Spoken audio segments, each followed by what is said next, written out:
Hey everybody, how's it going? I hope we're having a lovely day. Today I'd like to follow up on a video that I did last week on Senate Bill 686, the Restrict Act, the Ban TikTok Bill, or as I prefer to call it, the Everything But Ban TikTok Bill, that was branded as a way to ban a foreign adversary from being able to utilize TikTok to spy on American citizens. This bill had a lot of things in it that I found particularly questionable. And to be clear, I'm not a lawyer, I'm not an attorney, I'm not a lawmaker, I'm not a legislator. I'm a guy that pours gooey liquid onto motherboards and uses a glorified $200 hairdryer to heat it up and then claim that what I did was fixing something. I am not an expert in the legal field. Hell, I'm barely an expert in my own field. However, I'm also not a complete idiot. So there are certain items that I read in this piece of legislation that were troubling to me. I read the entire bill in this video for an hour and 42 minutes, and then I clipped it from my main channel where I made it into a half-hour video going over the items that I found to be particularly distasteful. Now, what I'd like to do today is I'd like to discuss a criticism that I heard of this bill that I've been getting emailed to me a lot from a gentleman that actually has a fairly cool channel. He goes over what it's like to live in China. He's lived there for almost a decade, and he tries to give people an idea into exactly what it's like to live there. Some people like him, some people hate him, but I think he has a pretty cool channel that's worth checking out. Let's listen to his criticism. This was not directed at me, but with the amount of emails that I've been receiving, it maybe was, so let's just listen to what he has to say. These people posting the following, and let's take a look. This Lolo, whatever. This guy, for some reason, was boosted by a lot of state media accounts and people connected to Chinese propaganda. This is what we think of the genesis is. Yeah. So anyway, it says, oh, the Senate Bill 686, the Restrict Act, wants to put you in jail for 20 years for using a VPN or using a website or app that is operated by foreign adversaries. These are the foreign adversaries, by the way. Okay, so first of all, you look at that and you're like, oh, this must be so bad. I can go to jail for 20 years? Now, before we continue with this, guys, I got to tell you one thing. I am very much against overreach when it comes to government control. That's what we're about here. We do not like the way the CCP behaves. The Chinese Communist Party is what we're trying to avoid. We're trying to avoid the kind of influence the Chinese Communist Party has over the populace. They control everything. People are not allowed to have freedom of speech in China. You're not allowed to say anything critical of the government on any social media or in public. We'll actually get into that in a little bit. Yeah, you can't actually write, I don't like the government on a piece of paper and hold it up or stick it on a wall. You will go to jail, you'll get detained, the police will come and arrest you. That's what we're trying to avoid here. So when it comes to overreach, okay, a lot of people have concerns that this bill has overreach. In other words, can be interpreted in certain ways, and the government will be able to use it to do things that are against your rights and all that kind of stuff. And I agree, that kind of thing needs to be scrutinized. There need to be many eyes on that and potentially many amendments to this bill. But one thing the bill does not say is that you as an individual are going to go to jail for 20 years. And this is the thing that's pissing me off. This is false. These claims that and you'll see there are lots of them, especially TikTokers who are trying to save their hide because obviously like, hey, their business or their livelihood is TikTok, so they're going to do everything they can to protect their livelihood. To give a little devil's advocate, though, I think there are campaigns going out from third-party advertisers out of China or Hong Kong right now that are telling people that they'll earn a certain amount of money if they say a certain script, because it's very much in line from a lot of stuff we've seen before. Yeah.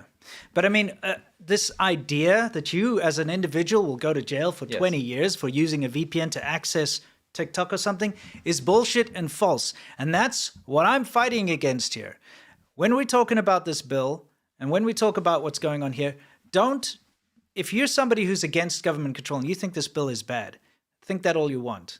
But one thing you have to realize is that this bullshit about 20 years and a VPN, that is wrong and false. It's not in the bill, and this is definitely some kind of a psyop. This is some kind of a propaganda bullshit move that they're pulling. Because I'll tell you why. Yeah. This is the linchpin for a lot of people's arguments, right? Yeah. And I have so much sympathy for people that are against the bill for thinking that they're going to go to jail in America for 20 years for using a VPN. Yeah. Right?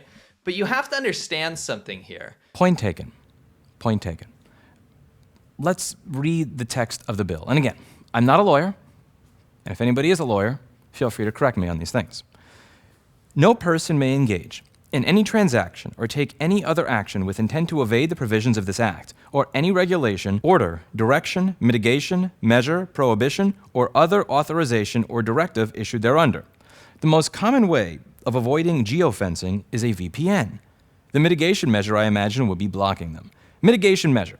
The term mitigation measure means a measure agreed to in an agreement between any relevant party in the federal government, or ordered by the federal government, and of which any relevant party has been notified, in any manner addressed under this act, to address any risk arising from a covered transaction or associated with a covered holding. In general, it shall be unlawful for a person to violate, attempt to violate, conspire to violate, or cause a violation of any regulation, order, direction, mitigation measure, prohibition, or other authorization or directive issued under this act, including any of the unlawful acts described in this paragraph. So it's unlawful to violate, conspire to violate, any mitigation measure or prohibition. How do people tend to get around restrictions, prohibitions, or mitigations on geofenced websites and services? A VPN. No person may cause or aid, abet, counsel, command, induce, procure, permit, or approve the doing of any act prohibited by, or the omission of any act required by any regulation, order, direction, mitigation measure, prohibition, or order, authorization, or directive issued under this act. Who would be aiding or abetting me in disobeying this order or this act? The VPN provider. No person may engage in any transaction or take any other action with intent to evade the provisions of this act, or any regulation, order, direction, mitigation measure, prohibition, or other authorization or directive issued thereunder. More of the same. Now, they do mention that a spokesperson for one of the senators who introduced this steaming pile of shit said that this was not intended to apply to normal users, to normal civilians. Question whether some TikTok fanatics might face jail time for using a VPN to get around the ban and access the app, but a spokesperson for Senator Mark Warner's bill, the bill's sponsor, told Newsweek that it would not apply to individual users. Yeah. There you go. Yeah, it's false. Well, don't you feel so much better now? Because I'm confident that I can trust the hot air out of a senator's mouth and spokesperson more than I can trust the actual text in the bill. No, dare I say it, I trust my own cheap hot air more than I trust the hot air that comes out of the mouth of a United States senator. But in all seriousness, if this was not intended to apply to normal citizens that were using a VPN, why is that in the bill? It gets worse. Wait till I read the penalty section. Why is it in the bill? Why can't you write into the bill, by the way, if you're a normal person using a VPN, we're not going to do this to you. Or by the way, if you run a small VPN provider, that you are not going to be held liable to be going to prison for up to 20 years for abetting and aiding somebody in being able to use this service. I don't trust you. The American public doesn't trust you, and there's a reason for it. It's not because they're Chinese shills, it's because you haven't earned it in the past 25 years very much, now have you? Because if I had to choose which one I trusted more, words that were in writing in a bill, or words out of the mouth of a senator spokesperson, man, I would definitely trust the senator's spokesperson's hot air way more than I would trust my own. No, I trust the words in the bill. I'm not a lawyer, I'm not a regulator, but I trust the words in the bill. And this bill does have many causes for concern, even for people who are not shills for China. It says, in general, a person who willfully commits, willfully attempts to commit, or willfully conspires to commit, or aids and abets in the commission of an unlawful act described in subsection A shall, upon conviction, be fined not more than $1 million, or if a natural person may be imprisoned for not more than 20 years, or both. Now, to be clear, this bill does say no more than, aka up to. Call me crazy, I'm an American. If I'm dealing with an internet provider, I'm going to get the minimum, and if I'm dealing with a government penalty, I'm going to get the maximum. Therefore, I just don't trust you that much. Now, he does make some good points about misinformation about other aspects of the bill. When they are talking about certain types of technologies, they are talking about the types of technologies that would be used by an adversary to spy on Americans and banning that. They're not talking on the actual ability to spy on you. Oh, that they can access all your files and data and stuff in your house or whatever? What they're doing is they're taking the screenshot that I took myself just to show how damaging this could be. Right. What if I said this, right? What if I said, you don't clip this out of context, by the way. Sure. What if I said this?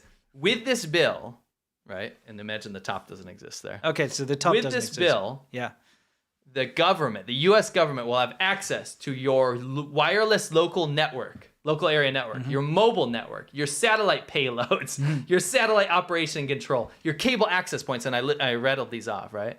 wouldn't you feel scared? You'd say, wait a minute, why does... Yeah, I'd be like, screw that. Then why do they have access to my personal networks? They're going to get in my router in my house and house. see exactly what I'm doing, right? Yeah.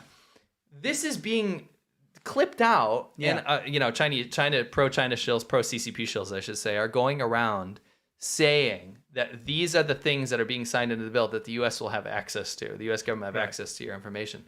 These are the things that will be stipulated and scrutinized if these technologies from a foreign country try to get sold in the American market. Like a Huawei router. Correct. Right. For over 1 million users. It has nothing to do with the U.S. government's access to your information on these devices. Yeah, exactly. This bill is not about increasing your ability to surveil Americans.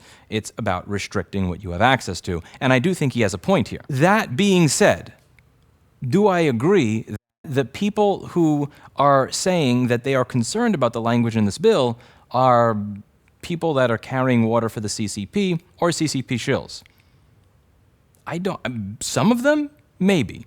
A lot of them, I don't think so. I think they are concerned Americans like me that read this text, and again, as people that are not professionally educated, past the bar, lawyers, litigators, attorneys, are just reading this and going, no, I don't want this. And again, there are other concerning elements of this bill, and I will link you to the 30-minute video and the hour and 40-minute long video down below, where again, I am not reading other people's coverage of the bill.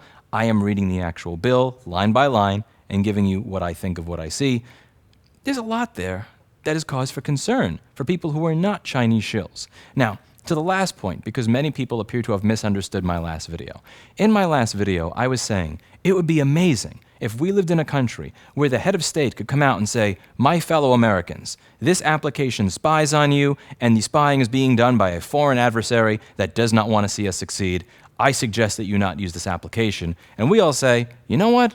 I don't want to be spied on. I'm getting rid of that. My point in that video is that it is sad that it has come to this. It is sad that it has come to the point where this type of legislation even has to be proposed or argued about in the first place, because we don't have the authority to do that. When I pointed out the Edward Snowden leaks, when I pointed out what Facebook and Google and everybody else is doing, it was not to create some sort of false equivalency between the United States and China. We, in my opinion, when it comes to civil liberties, are still light years ahead of China, and there is no way that we can compare what we're doing to what they're doing and even pretend that they're on the same grounds.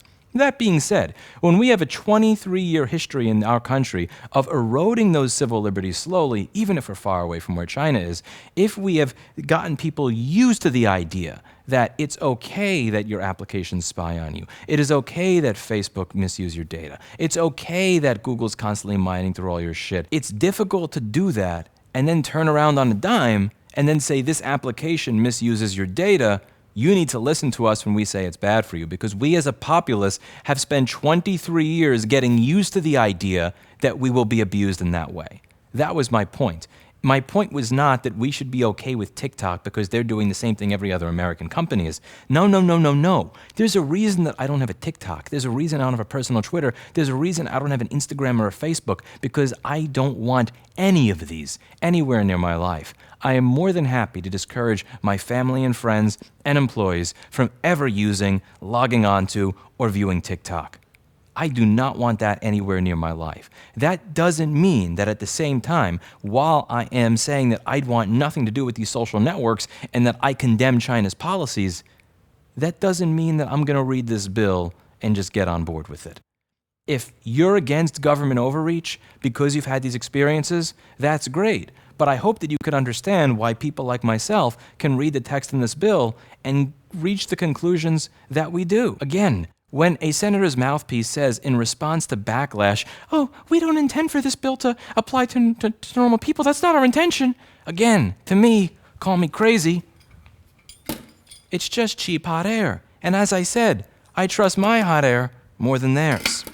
Let me know what you think in the comments down below, and please do try to keep it civil. I enjoy the fact that this gentleman was able to have a 2.5-hour discussion about this and really dig into it with some nuance, so don't go over to his comment section and be a prick. Be nice. That's it for today, and as always, I hope you learned something. I'll see you all in the next video. Bye now.